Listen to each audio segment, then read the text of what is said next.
Sorry, there's a cat outside. Okay. Great. Sorry about, like, the terrible lighting and stuff. They just, you know, things things are in transition, but we're working it out. How are you doing today? I'm pretty excited. I just popped onto Twitter real quick and saw that Pentiment was nominated for a Peabody Award, which is really great. I did play Pentiment. I didn't finish it. I'm in the process of finishing it. I kind of fell off of it for a while, but I really have actually been hankering to get back into it, and this feels like a good sign to get into it. It seems like they're in good company. I mean, these all seem like pretty heavy hitters. Defunctly, I didn't even know. Interactive, immersive. Okay, I have to look into that more. I should have looked at that before streaming, because I was under the impression that Defunctland was like a YouTuber or something. Anyway, Milwaukee Public Library, that's another interesting one. But yeah, Pentiment is, it seems like, in some really, heavy hitter company, like the war on Ukraine's culture, that's good for them. I'm really happy. I'm really happy for the creator Josh Sawyer, who was the one that brought this to my attention by retweeting it, obviously, and being very gracious about it on Twitter. So that's awesome. I honestly cannot wait to see what he does next. If you're not following Josh Sawyer on Twitter, he's really great. He uplifts his team a lot. He is really cool about the Fallout show and stuff. Not a super possessive weirdo creator, he's very collaborative. And anyway, I just, congratulations to the team. That's great.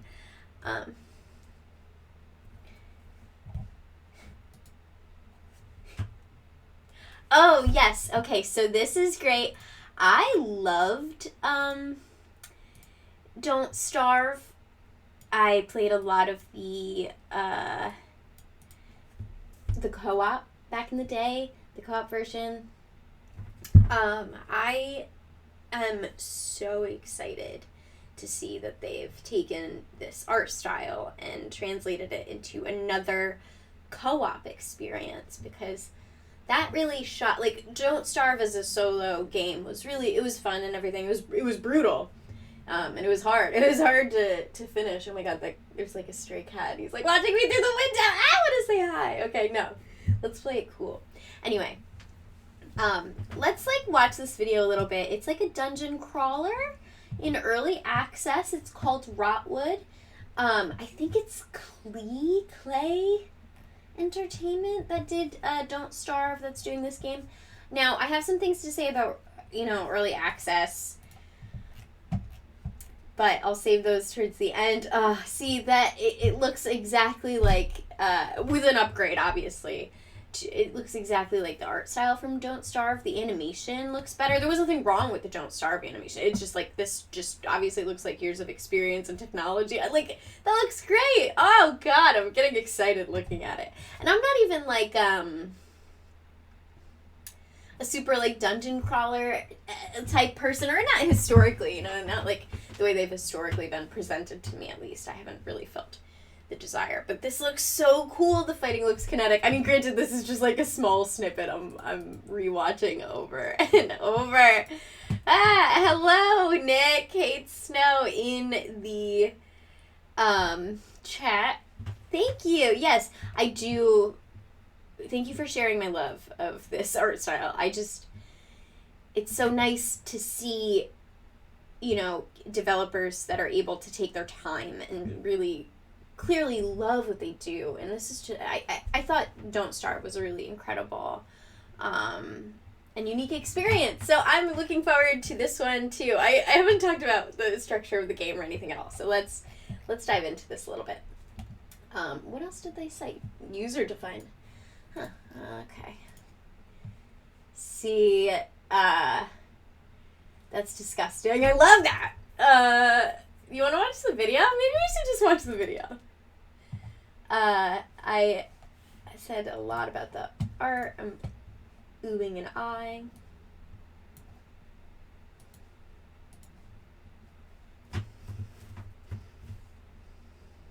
Yeah. Okay.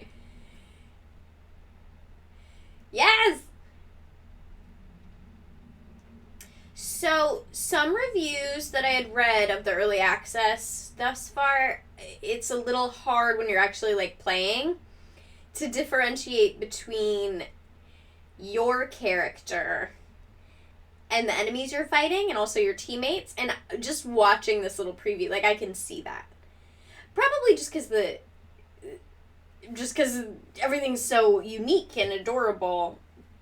But if all the monsters are also unique and adorable, you know, I can see that being a problem. But it is early access, though, and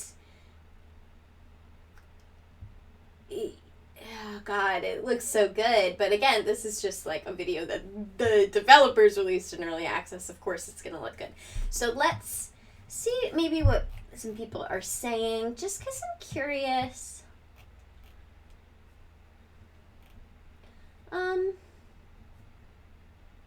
First expedition. I don't get the sense that it's super, like, story-based, just, like, Don't Starve did have a story, but it didn't feel like it was, like, the driving force. It felt more like the gameplay was the driving force.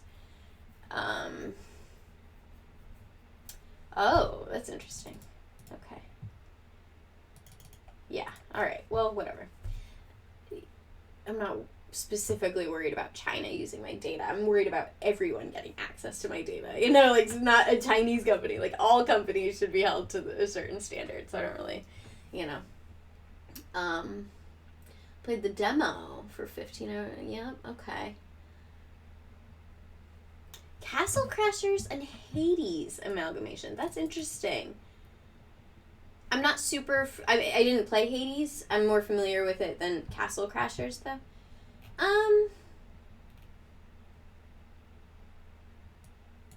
Dumbed down version.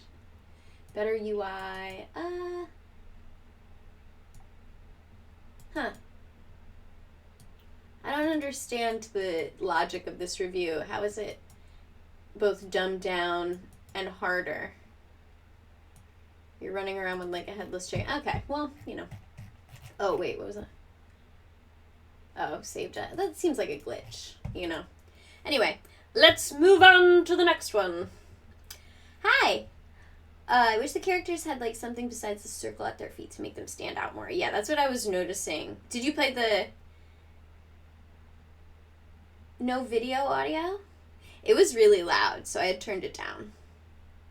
But that was probably just me sitting in silence then. I'm sorry. Fuck. God damn.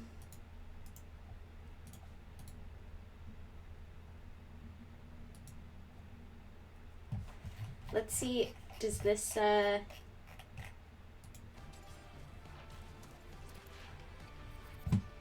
that work? Yeah, watching the footage, it was hard to keep track. So I can imagine playing, especially. I've been getting interested in looking at indie games recently. Okay, yeah, you know, I like the game news, like, with the big games and everything, but I do actually kind of want to take a jaunt around stream. Maybe on a day when I have more time, but I'm a little hungry right now. So, Gloom Haven. Okay, I loved I'm assuming it was the tabletop Gloom Haven. That's immediately where my mind went to.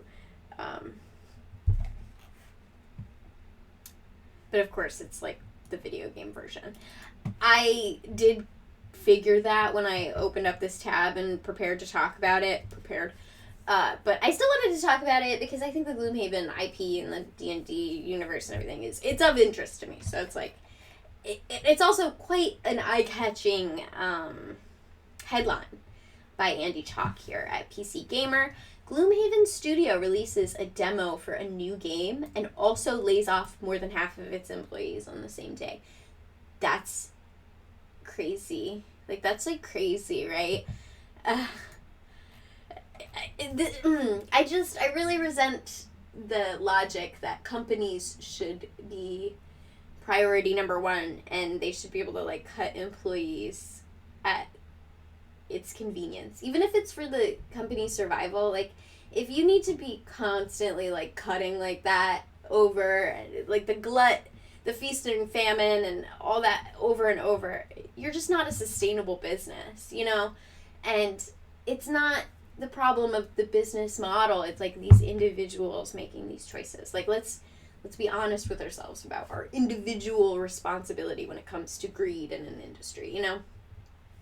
Maybe, okay, and I'm saying all of that without fully reading the article about this specific situation, but it's really hard to have any sympathy towards the companies and those that survived the layoffs, like the decision makers that survived the layoffs. It's hard to have sympathy for them when they're talking, when it's like over and over and over again you see these companies doing it for selfish reasons, and especially when it's like bigger IPs like Gloom Haven and something like that people know, and you know, these companies that manage to luck out in a way other companies just don't, like a 1 in a million kind of thing. I'm not saying, like, even if it's not a smash hit, it's still a 1 in a million to get noticed on the level of like something like Gloom Haven. So because I haven't even played it, the game version, and I still know it of, like, from the other, you know, installment, the board game, for instance. That's how I know it, but I know of the game and all of the offshoot. It's just, yeah. So anyway, let's get back to this very sad article, right? I will always respect Nintendo because he took pay cuts rather than making layoffs, because he knew that layoffs would cause stress. People would be less motivated if they knew they didn't matter. And that's really the thing, right? Like, you can't have this culture where you expect workers to give their life and their energy and their time to something without proving, or at least convincing them, that you're going to do a little bit of that back, that there's a stake, like they have a stake in the health of the company. And why should anyone work hard for any company if they know that they're expendable? You know, that it's a kind of, it's just such a hive mind, weird. My mind immediately goes to like this Warhammer universe. I don't know, like that's how dystopian I feel like work culture has become. Who releases a demo and lays off half? Yeah. You should play D&D. I feel like you'd like it.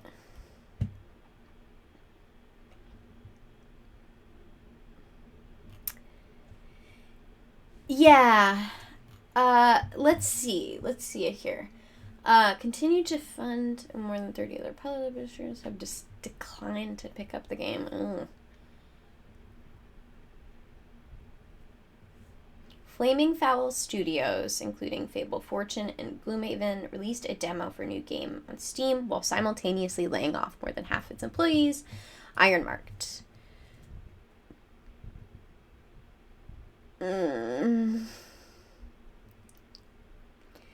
to 3 player. That's interesting. You'd think it'd be 4 player. Like, is that weird to anyone else? I feel like it would be 4 player. I don't know. Strange.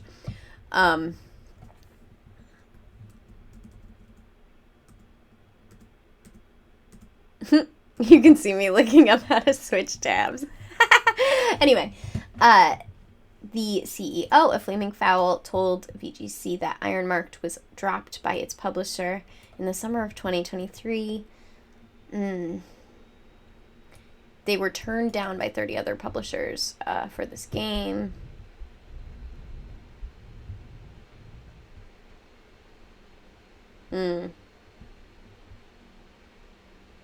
Wow, it was only in 2021 that the video game version of Gloomhaven was released. I actually didn't know that. I thought it was around for quite a while. And an adaptation of it, yeah. I guess I'm thinking of the tabletop having been, you know, a mainstay.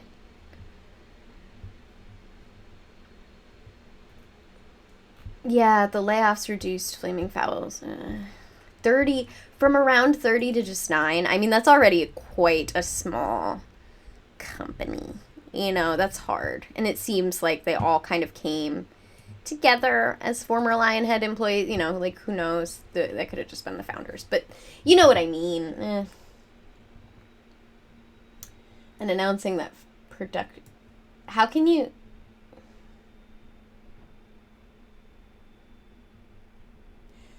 It's kind of,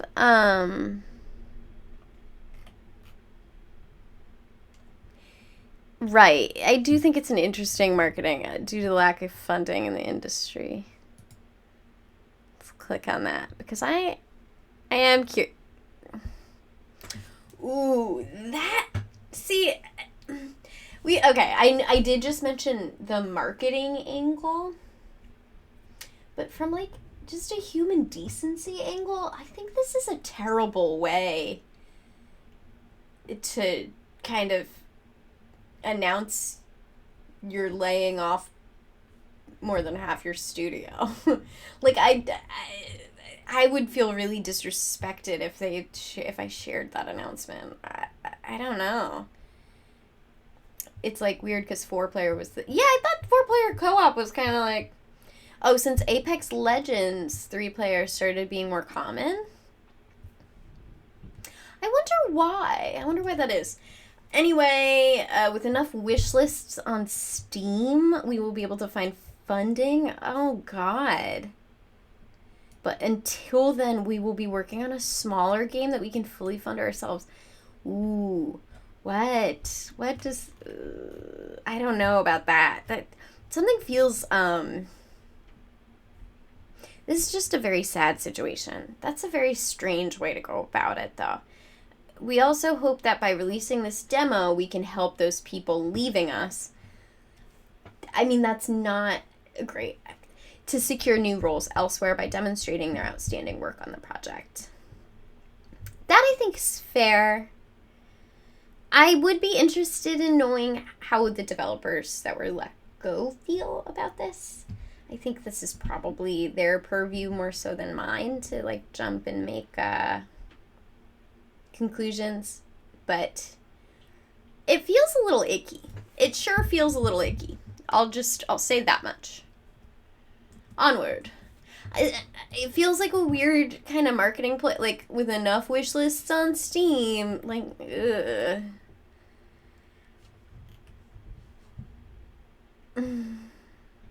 It is a sign of bad management.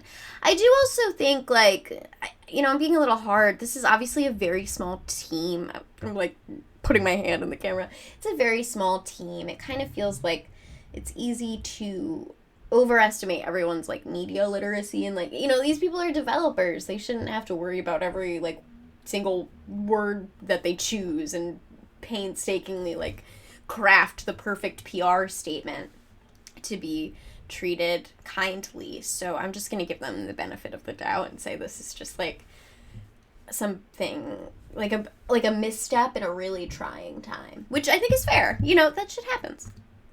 So how am I not signed in?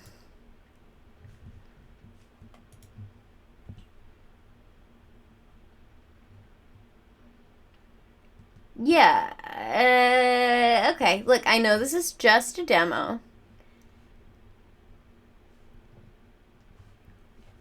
I don't know if I see anything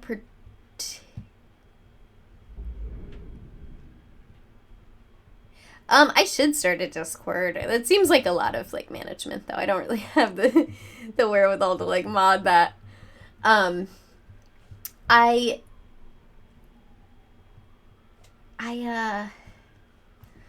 not, like, super...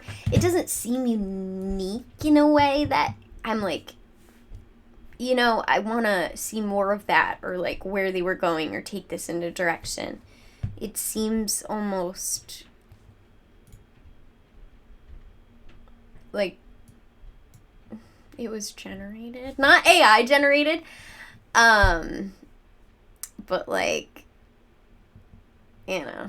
I also, with the Discord thing, I just want to say, I don't know if I, like, this is a good discussion, but I feel like it probably, like, with the nature of what I do elsewhere, I don't think the discussion would remain that wholesome.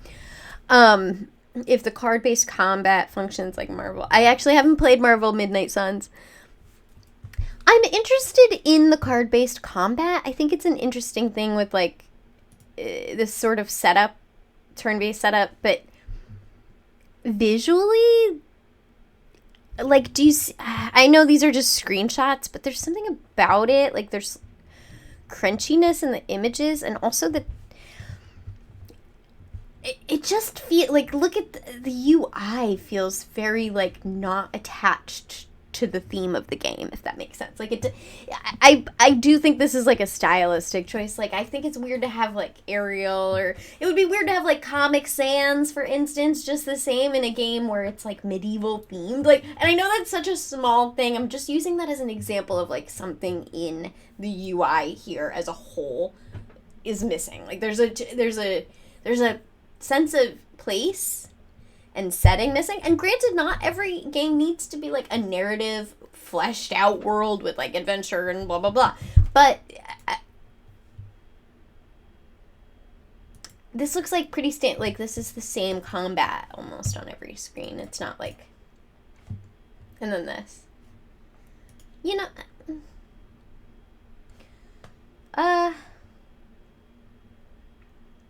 Galt. I like that. I don't know. This is kind of neat, though. This is neat, right? It's neat.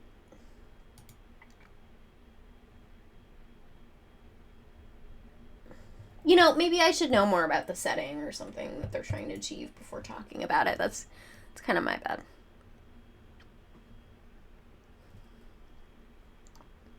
Really? Canada doesn't have access to that? I didn't know that. To OnlyFans?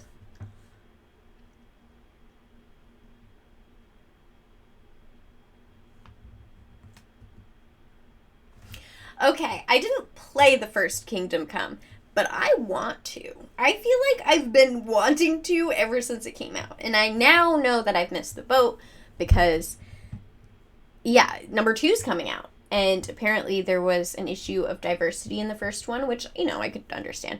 That, oh God, that I didn't know. I didn't really read that far into this article before choosing it. I got so excited over the fact that it was being announced. Okay. But maybe we don't even need to click this article because they're already fixing it. The development team, this article is written by Ethan Gack. Sorry, Ethan, if I'm mispronouncing your last name. I don't think that's true.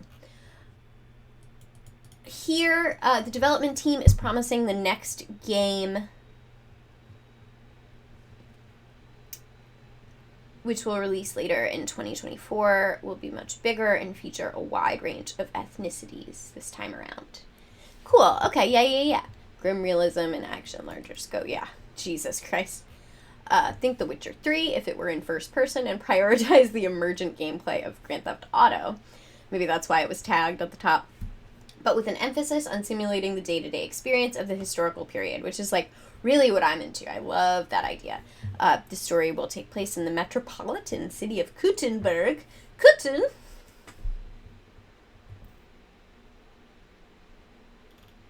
Twice the size of the first game with more immersive systems. That is awesome. That sounds incredible. Reputation system where NPCs react to players' habits. Good. Still realistic and crunchy. That I like too. I like that was, like, one of the main appeals of the first game, I think, was the emphasis on combat and, like, your life being realistically difficult and as daunting as it would have been back then. Like, it was, like, realistic in a lot of ways, I believe. More diversity. Okay, good. Henry. Okay, so you're definitely going to be a boy. Oh, God. Back during the lead up to the first game, is he the direct? Yeah, so the creative director, Daniel Favre. I'm so sorry if I'm mispronouncing that. Ooh, irony.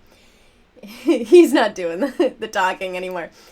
Back in 2015, he tweeted, "Would you please tell me what's racist about telling the truth? There were no black people in medieval Bohemia, period." Oh, God.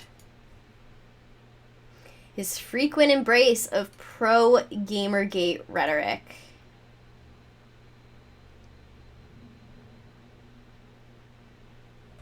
Okay, I can't do this. We have to go back.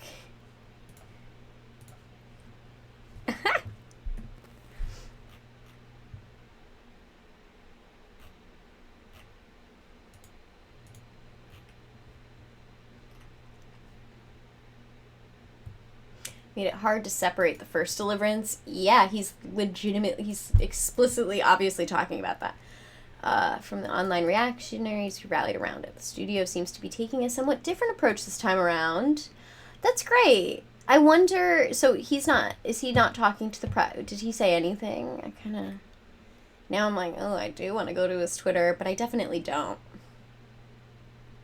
Owned by Embracer Group. Oh my god, yeah. The Embracer Group CEO had some fucking trials and tribulations this week. I don't know if you guys caught all that, but the last 2 weeks, he is trying to make people comfortable, I believe, with not owning their games, which we are going to talk about, but also, he was just talking about how he's going to be with this company until the heat death of the universe or something, and it's like, take a breath, dude. You can't be saying shit like that when you're responsible for, like, hundreds of layoffs, right? But, did I say... I hope it's hundreds, and I'm not just speaking out of my ass. Here we go. By John Walker for Kotaku, Ubisoft wants you to be comfortable not owning your games. Yeah. Ubisoft Plus is a subscription service that they're trying to rebrand.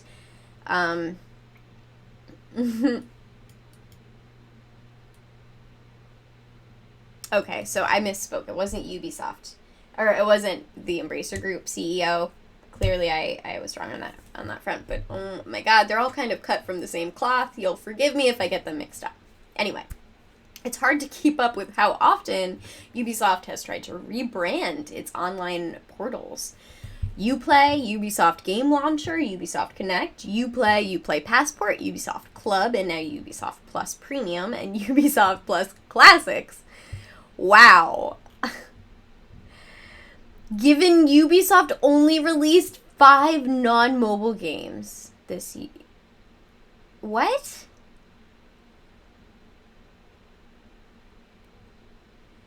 Yeah, he said they had their biggest month in 2023 in October.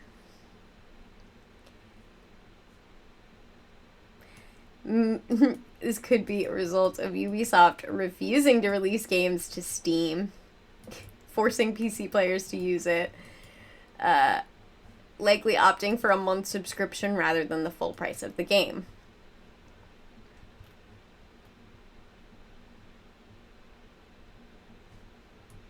Yeah, why? See, with so many subscription services, this idea that all these streamers have, that all these developers are now having in the video game space, that everyone can just have their own subscription services and everyone has their own diehard fans that are, like, enough to fucking satiate that. It's silly. It's, you know, it's just not thinking in the long term. It's such a short-sighted strategy for short-term gains for executives, you know, to increase stock price. It's crazy. Anyway, you can subscribe to Game Pass, you know? PlayStation Plus. Why would you ever subscribe to just one publisher? That makes no sense. Makes no sense. Yeah, and TV networks and movie companies already tried this. Goodbye. You know, like, what are you doing? Why are you...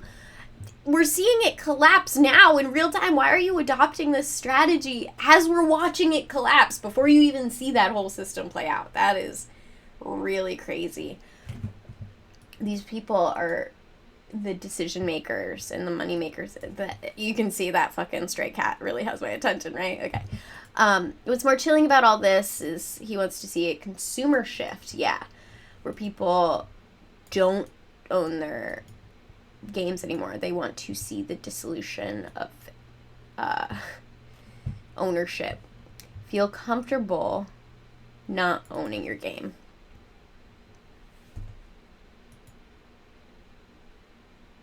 The exchange that he wants people to make is you don't lose what you've built in the game or your engagement with the game. But the thing is people are getting uncomfortable with not owning their CD or DVD collections. Like I was just saying, that whole industry is fucking collapsing in real time as we're watching it happen, and you can see it crashing and burning. Why would you be like, yeah, I want to get on that crashing plane. I want to get onto that train that's about to head first into a fucking brick wall. Why would Why would you do that? You don't even see how hard it's crashing and burning yet. It's not even done. But it's I think there was something just a couple weeks ago in the gaming space involving not owning your physical media, but people are experiencing that with, like, Amazon and stuff. When you, like, buy a movie, one day you can just log on and it's gone. People are returning to the DVD and CD collection era. We're not, like, moving away from it. Maybe not so much for music, like, maybe not so much for, like, CDs. But wow. That it for $17.99. That's crazy.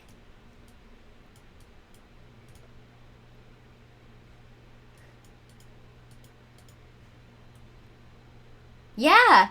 This the writer, the author of this article, John Walker, for Kotaku, says he has a game from Ubisoft that even Ubisoft doesn't have the rights to anymore.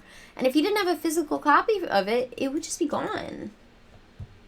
Yeah, there's no reason on earth to think the same won't be true of Ubisoft's current games in 20 years. I mean, granted, we'll all have died because of climate change and, you know. But, oh, it was last year, though.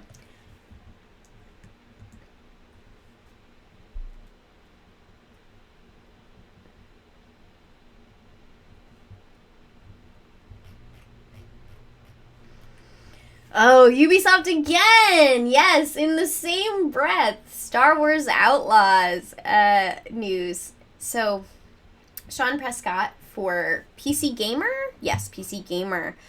He wrote about the uproar over a paywalled Jabba the Hutt quest line, I guess, on the Star Wars Outlaws game.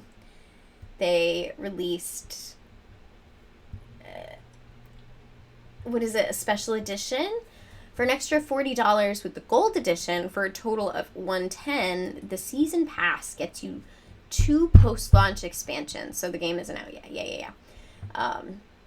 Single-player open-world adventure is going to get 2 post-launch expansions for $110, some cosmetics, and an exclusive day 1 mission called Jabba's Gambit. That only comes, I guess, with the total gold edition for $110.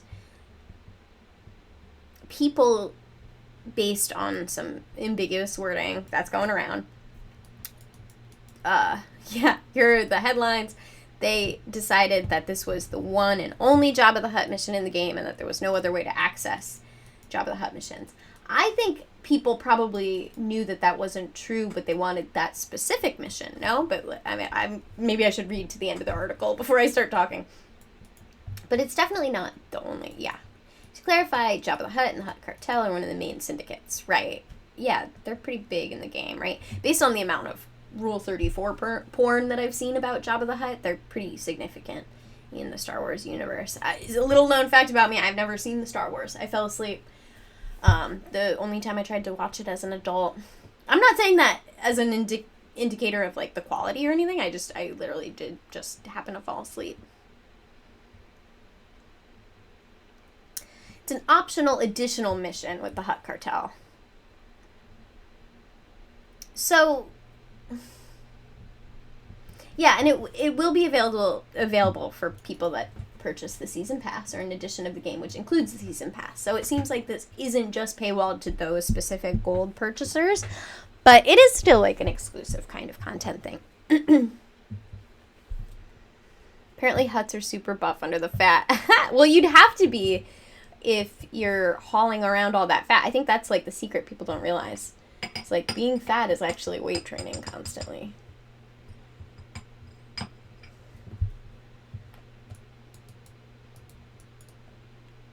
And that's not me being shady. Like, I'm, like, that's legitimate. Like, yeah, some of the strongest people you know are probably really fat.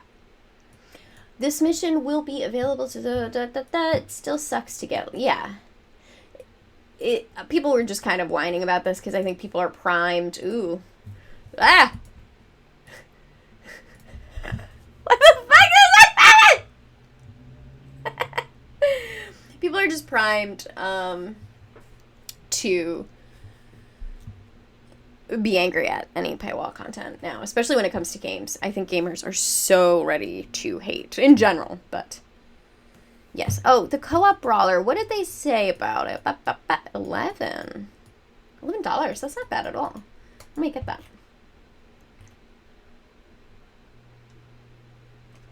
Yeah, it doesn't look particularly early accessy either. And see, when you look at like the UI of a game like this in early access, and then you compare it to some, like the demo, I mean, it seems like early access comes after a demo, based on their anyway. I just like when I look at something so cohesive and obviously still like needing work or like something meatier or whatever, I see the vision here where I didn't with that other game. But again, I don't want to like harp on that studio and like be super mean. You know, I think it's like obvious. Baldur's Gate 3 passes Elden Ring and Breath of the Wild. Wow, to become the first game to win all major 5 Game of the Year awards. I guess that is surprising. I thought people fucking busted a nut over those games.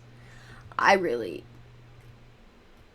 And not that people didn't bust a nut. I busted a nut over Baldur's Gate 3, but people, like, myself included, acted like Breath of the Wild was the coming of Jesus Christ. Sorry, this is written by Khan Saren. And it's worth noting all 5 ceremonies use different... Yeah, right, okay. Well, that's cool. Wow, that is interesting. The most divided years where Game of the Year awards were spread between different winners. It's worth knowing. Wow, that's cool. They can be stable for quite a number of years. That's incredible. Good for them.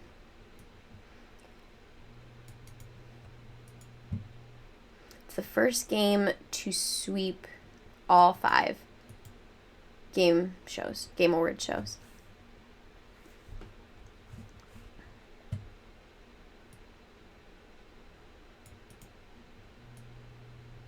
Breath of the Wild was close. God of War was close. Elden Ring also close. Yeah, that makes sense. Surprised? Well, actually, I'm not that surprised because on release, The Witcher was a train wreck. But I did think it kind of did that CD Projekt Red thing where it absolved itself and redeemed itself in the years following to the point where people like rewrote history for it. But whatever. I mean, I love The Witcher 3. We can't even get into that today. Everybody knows. My God. Hades 2 is addressing the first game's lack of body diversity. Now that's interesting. I didn't know that was even a discussion during the release of the first game. Now, I will say, when I saw this guy, I just fucking knew. I knew they were fucking coming for our throats because big, beefy guys, they're, like, in. Like, that's, like, a thing. I mean, I've been on the forefront of this trend for quite some time. If you've been following my TikToks long enough, the dad bod thing and beyond. But, this I don't know, I'm just thinking of, like, how thirsty people got over, like, the likes of Senshi from Dungeon Meshi. Recently, they are going to go ape shit for this guy, Hephaestus. Alright. They released a lengthy technical test stream on April 17th.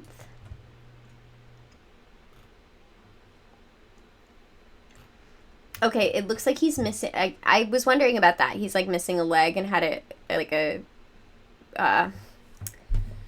what do they call it? Prosthetic, yeah. Or biomechanical, Yeah, this is cool. You can already see, like, there's some age diversity, which is always nice, and not just, like, regular, like, thirsting. Daddy Investment. God of the Forge. Yeah.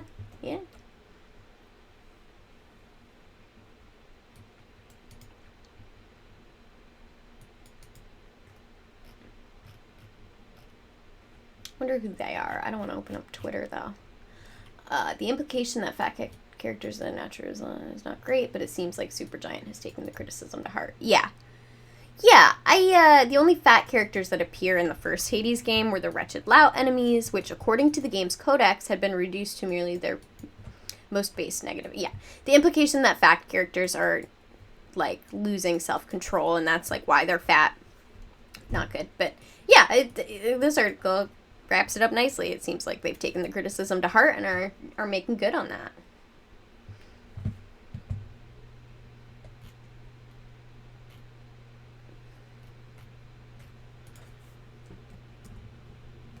Okay, this is pretty old news. Like, this is like 2 weeks old, maybe? No, like 10 days. This is really sad. I don't mean to laugh at this. I should be more respectful. It's written by Alyssa Mercant, who you should show some love to because she's been getting, like, really hated on Twitter. Like, Grums or whatever is, like, trying to do Gamergate .2 or 2.0. You know, anyway, the State of Decay creator Jeff Strain founded a studio, Possibility Space, and then just closed the entire studio because someone spoke to a journalist, which is really fucked up. Like, he expected whoever spoke to the journalist on the condition of anonymity about problems at the studio to then come and own up to it. And when he didn't, he punished them all like they were his children or something. And even then, crazy. And then he, like, lies about the nature of it or tries to, like, repackage it as he's, like, stepping away from the game industry to focus on his family. His wife, as it turns out, has a medical condition that he, like, wrapped up in all these layers of mystery and, like, shoved in there as people leaking her medical information to the press as though the press would be interested. And that's why he was so angry about the leaks? No, like, nobody cared. Like, that wasn't even a thing. Nobody forced her to come out about it. She eventually, after this came out and he released this unhinged letter about, like, this condescending thing about leaks and how we need to, like, close the studio now and I'm gonna go be with my wife. Then his wife came out and was like, I don't know what this whole thing is about. I have MS and I just, like, want to be with my family and stuff. And obviously was, like, standing by her man, but made it impossible, like, infuriatingly clear that he was just, like, couching his pettiness over his employees leaking things to the press in something that is legitimate to be upset about, which would be his wife's medical information being leaked to the press. But why would anyone, like, it doesn't make sense why anyone would have, like, an interest in that. He's trying to tie these two things together, like the way people fucking sneak Israeli arms support in bills about, like, TikTok bans, you know, like that underhanded, like, ugh. That just seemed topical. That was the first example that came to mind. You guys can't be mad at me. I'm too hungry and it's hard to sit in this chair. Yeah. So, just a couple, hits. Leaks of this nature, talking to the press, are typically malicious, talking to journalists, and done by outside hacking. No. So, like, this idea that strict confidentiality agreements being violated is shocking. That, like, come on, you know, you're acting brand new over people talking to journalists. Like, you're literally acting dumb to save face, but you just look worse. Like, we all know you know what happened. I immediately got on a plane for in-person meetings to discuss the impact on the project. But it's funny, he doesn't go to his employees. Like, he's so concerned that something malicious or outside hacking is being done, or, you know, internal team members. Now they're, like, immediately he knows that it's internal team members and not outside hacking. And so then he goes to talk to their funding partners, who decide that this bad press is enough to axe the project. It's just, like, it's so punitive. It's so childishly immature and punitive. Like, it's just wildly inappropriately punitive. I don't even know what else to say. Like, why would you can't punish people for talking to reporters like that. Like, that's just a bit. Last week, I received a list of topics and questions from Ethan Gack, a reporter at Kotaku, regarding an article he's writing at Pertania Media and the closure of Crop Circle Games. Stunned to see non-public information about product Vonnegut. Why would you be stunned when it's a journalist writing about your project? Like, why would you be like, the leader of a game studio? He is a game creator, though. You know, like, he made State of Decay. Not everyone's made to be in management. I think to be a really good manager, you have to have the kind of ego. You have to manage your own ego in a way that you can set it aside for the good of the company. It's crazy that you would be so infuriated by people talking to the press about your game, like, when you should be thanking the Lord anybody gives a fuck at all, right? That you would go and close your entire studio. Look, as a result of the cancellation of the publishing relationship, which he's intrinsically linking to this leak / talking to a journalist, he's saying he's closing possibility space. I don't know if he was, like, just planning on closing the studio anyway because of his wife's health stuff, and his decision was just, like, hastened by this incident. Something feels, like, weird about it, but it's so neat. Today's your last day of employment at Possibility Space. Your final paycheck will be, including pay for work through the end of today, will be deposited to your account. Yeah, so what else did I have to say about this? Probably not too much. I've retained a DC-based global law firm to oversee the wind down of the studio. An employment attorney from that firm will be your direct point of contact from here on out for all matters relating to your employment. So they just, like, cut off all communication.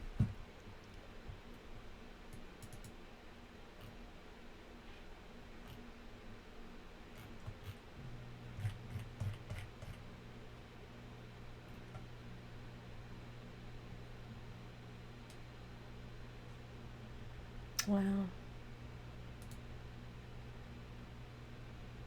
Yeah, it's just stunning when something like that. Oh, that sucks.